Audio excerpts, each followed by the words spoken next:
for where you at. I came here for vengeance, watch your back. No need to defend, I'm on attack. Sorry they can't reply, but I guarantee they had a blast. Pop, pop, pop, pop, I be on the next to only ya. I am fresh to death. What's going on, everyone? So welcome back to another solo podcast.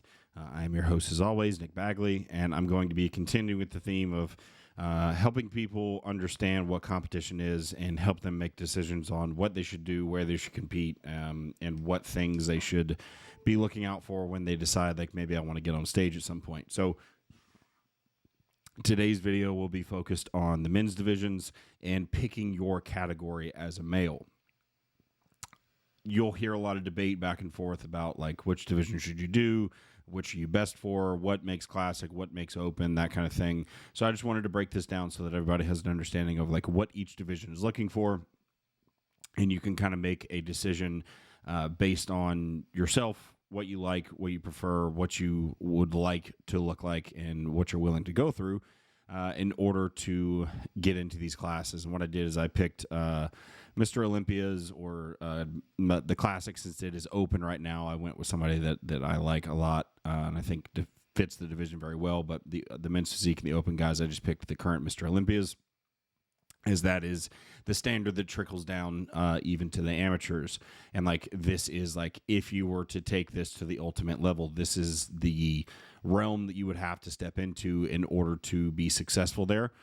So there's three divisions as a male. There's the men's physique, there's the classic physique, and then there's the open bodybuilding.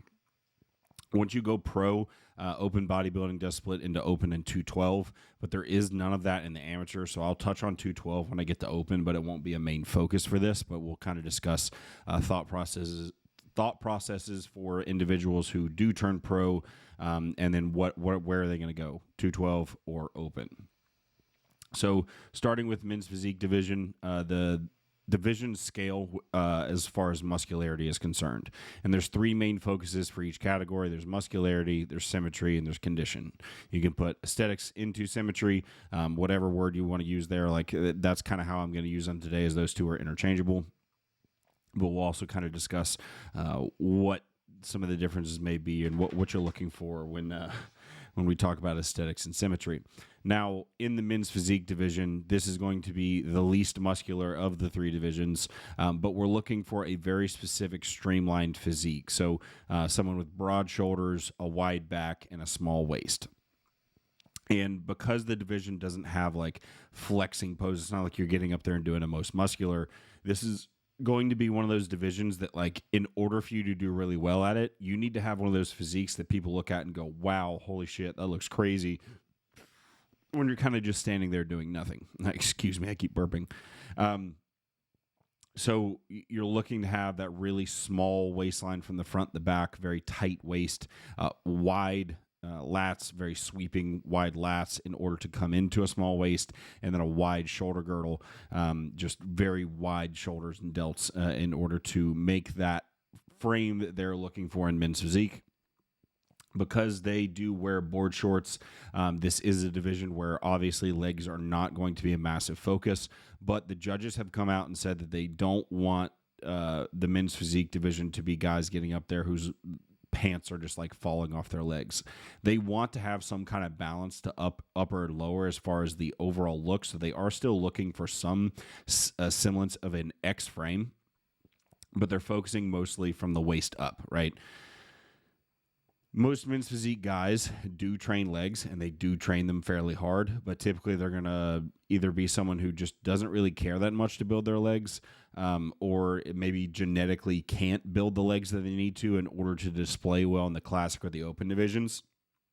And I see this fairly often of, like, someone who has a genetic limitation or maybe an injury or something that stops them from being able to build the legs that they need.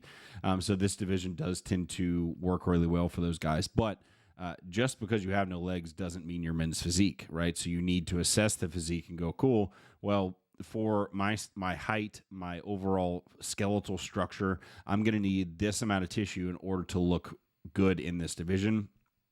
Is that possible or not? And then you need to understand, like, okay, well, if I don't fit the criteria of men's physique, I'm going to have to spend more time to go into these others. there are a lot of people who will use men's physique, classic physique as like springboards into the next division up. So like you can start at men's physique, build there, go into classic physique, and then if you end up being one of those people who gets big enough, you can go into the open. Like an example recently was Logan Franklin. Like he was in men's physique for a long time and then transitioned into classic and has been doing extremely well in classic, placing second at the Arnold recently, and fits the classic division like almost perfectly. So he's an example that comes to mind that scaled up in those divisions, started at the lowest and built his way through it. So like you can certainly do that if you're someone who doesn't quite have the muscle tissue, but you do to fit this division. You can use this as an opportunity to like get yourself on stage, get more comfortable up there, know how to pose in front of the lights, know what it's like to be judged by a bunch of different people. And then as you get bigger, if your goal is to go to one of the bigger classes, you just transition when you want to. Now, if you are someone who is a little bit bigger, a little bit more muscular, does have good legs, that kind of thing, classic division is a very, very popular division right now that people are absolutely loving. I don't know if these pictures, none of these pictures are like, this is 22 Olympia and this is 20. I'm not doing this for comparison reasons. Like I'm not even sure when the showings of Ryan Terry were that I showed, but that's not really the point here. This is just to give some visual examples of what a classic physique looks like, what a men's physique looks like in an open division, just so you have an understanding of the level of muscularity and condition that it takes to get to that size versus me just being a talking head and telling you guys these things. So when it comes to the classic division, we talked about how men's physique is more focused on symmetry and condition over size. The classic division is kind of the same, so they're going to weigh more heavily on the aesthetics and the condition of the athlete, but size is a little bit bigger factor in this. Like typically, you still want to be a big individual in classic as long as you fit within the parameters of your weight category and your height class. That's kind of ultimately the goal, is to have as much tissue as your weight class allows in order to build the most classic physique you can. And the interesting thing that's definitely been a big debate going around the fitness industry recently is like, what does it mean to be classic? And some of that is like purely just how the individual looking at the physique assesses it and goes, wow, like there's this kind of intrinsic thing that's there of like, you look at the physique and go, yes, that is classic. That structure, that person posing the way they do, the way the muscle sits on the bone, the way they look when they pose, those sorts of things, that is what creates a classic competitor versus someone who just stands straight on and has a lot of muscle and is really shredded. So I picked Terrence here because we do have a vacant Mr. Olympia in the classic physique division, and I think he is someone who could come back and fight for that title. He's much bigger than he was previously, but that's all besides the fact here. I just like Terrence's physique, so I think it's a great one for us to use in this conversation. So looking at Terrence here, you can see, like, obviously the way he poses is not just straight on. He's hitting lots of different angles and those kinds of things. So, like, if you really struggle with posing, like myself, I am not a great poser, this might not be the division for you. And if it's something that, like, you're not good at it, and you also don't really like have this strong desire to figure out how to be artistic in that manner with your body and the way that you present it on stage, this probably isn't the division for you. So I'm not saying that you just need to be a natural born poser in order to go into classic physique, but if it's not something that interests you, that you're really like, I really want to get really good at how I pose and how I present, and it's not just like your standard front double, that sort of thing, this might not be the division for you. There's a lot of people who are competing in classic physique who just treat it as, oh, this is the small bodybuilder division, and they pose just like a regular bodybuilder.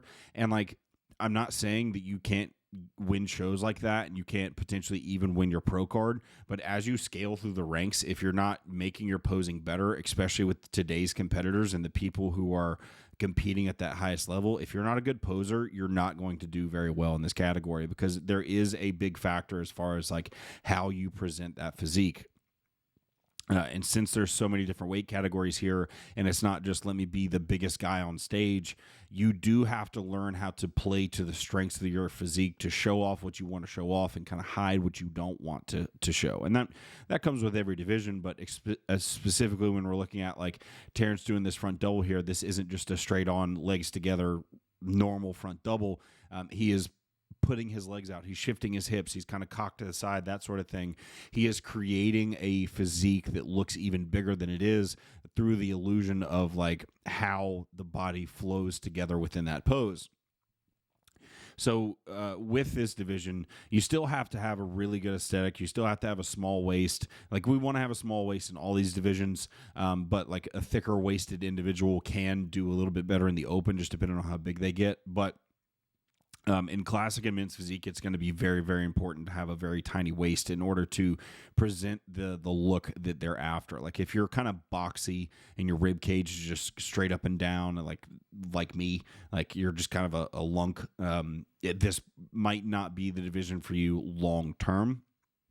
Again, not to say you can't start in classic and grow into the open because you want to compete and get that experience on stage. But if you're looking at long term, like you're the individual who's looking to compete, turn pro, win pro shows, and go to the Olympia, these are factors that you need to consider on like, well, what does the long term vision of me competing look like? So they're looking for like crazy condition. Like I think Logan Franklin at the Arnold is one of the most recent versions of the type of condition that they really want in classic physique. You still have to get like inside out peeled in order to do well in classic. And again, that kind of goes for all these divisions, but the biggest limiting factor is going to be your overall genetic structure and the amount of tissue you can build.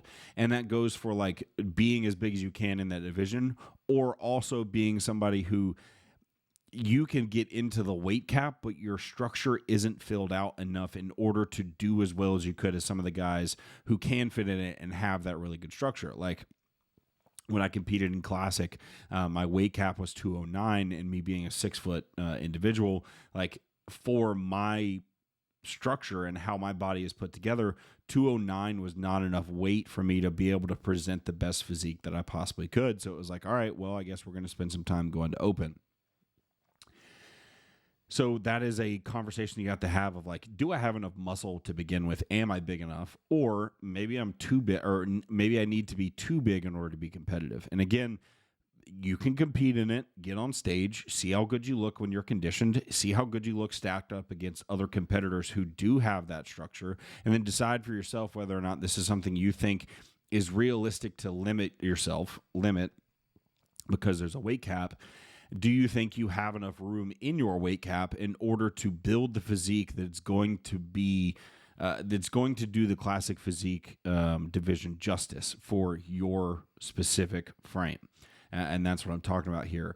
And then finally, the open division is just kind of no holds bar on everything. So we want to be the biggest you can be, the most conditioned you can be, the most symmetrical you can be. Now, symmetry here, I think, starts to take a little bit more of a back seat because we do have to look at competitors. Like for the biggest example is Nick Walker. Nick Walker, I would say, especially if you compare him to someone like Samson, is not the most aesthetic individual in the world. But he has enough muscle and gets in crazy condition to where he is able to beat some of these guys who are more aesthetic, who do have that structure and symmetry, but don't necessarily have the same amount of muscle tissue and the same amount of condition he does. So in this division, the two that are going to take the front seat are condition and size over the third category of symmetry. So again, going to continue to use myself as an example here because it's the easiest one to pull from. I knew when I competed in classic physique in 2022 that because of my weight cap and the amount that I still needed to fill out my frame, I was not going to be able to put on the size that I needed and still fit into that weight category while doing my physique justice. So with that thought process in mind, I knew I was going to have to go to the open. Like being a taller person, there are a number of tall people in the classic physique division. So I'm not just saying if you're tall, go to open, but you have to be built in such a way as a tall competitor that you fit that look that I already talked about. That's kind of this intrinsic, that's a classic look. you have to be that individual already and be able to build on that tissue and fit in your weight cap in order to stay in that division. So if you're a taller person who's going to need to be really large in order to have enough muscle tissue to show the best physique you possibly can, open is probably where you're going to need to go. And if you're that taller person, you need to understand this is going to be a long process for you. Most people, Samson is a genetic freak, so not everyone is going to respond like Samson. You need to understand that it's going to take you a number of years to put on the type of tissue that you need in order to really do well. So, again, that's not to say you can't just throw your hat in the open and not have enough muscle tissue, but in order for you to start winning shows, going to nationals, winning a pro card, that kind of thing, again, looking in the long-term version of what does my career in competition look like, that's what you need to think about is like, is this division where I need to be as far as overall size is concerned? So really at the end of the day, all of these divisions here come down to your overall muscularity. If you don't have that intrinsic, this is classic or this is men's physique look, you're going to have to continue. You're going to have to see, can you fit into the parameters that men's physique and classic physique has set as far as a weight cap is concerned, and build the physique that does now fit that category and fit that mold of what they're looking for as you climb the ranks. So if you have enough wiggle room, you like the division, and you can pose well for that specific division, or can at least learn how to pose over time, learn how to pose well for that division because you enjoy it, that is probably the one that you need to go with. And there is a big factor here of like, if you're a really skinny person just getting started in this, and you're like, look, I don't want to do men's physique, I don't want to do classic, I want to be an open competitor. Again, that is also completely fine, but just understand that you're going to have to take the time in order to get to that position. And like, you can be skinny and sign up for a bodybuilding show. I'm not saying that you can't, but again, I'm not talking to people who just want to get on stage for the sake of it. I'm talking to the people who want to get on stage and like win and then progress through the rest of the ranks and continue to go up, because it's like, why compete if you don't want to push this thing and do something big with it? Like, I understand if it's just a thing you want to check off your bucket list or whatever, but that's a completely different topic here.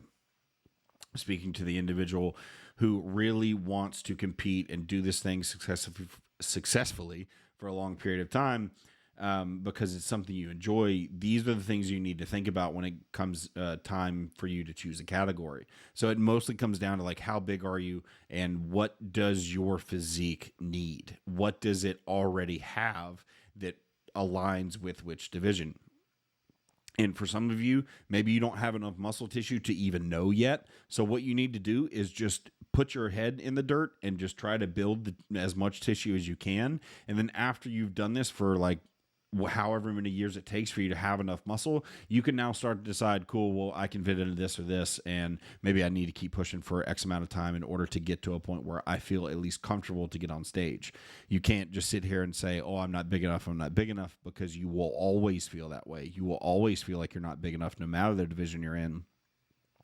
Every single person who gets on stage feels that way. They always think there's a little bit more they could do, whatever. So understand that like, that's a never-ending loop, but you need to at least get to a point where you're comfortable enough going, all right, I have enough muscle tissue now that when I diet down, I'm still going to have a good shape. I'm not going to look like a string being on stage trying to get the type of condition that I need, so on and so forth. So hopefully this clears up some stuff for some people and helps out a little bit. And I will do the next video later this week for my ladies on what division you should go into. Have a good rest of your day. As always, please subscribe, like, share this with your friends, leave a comment letting me know what you liked, what you didn't like, and what your thoughts on how you should choose a show. I'll see you guys next time.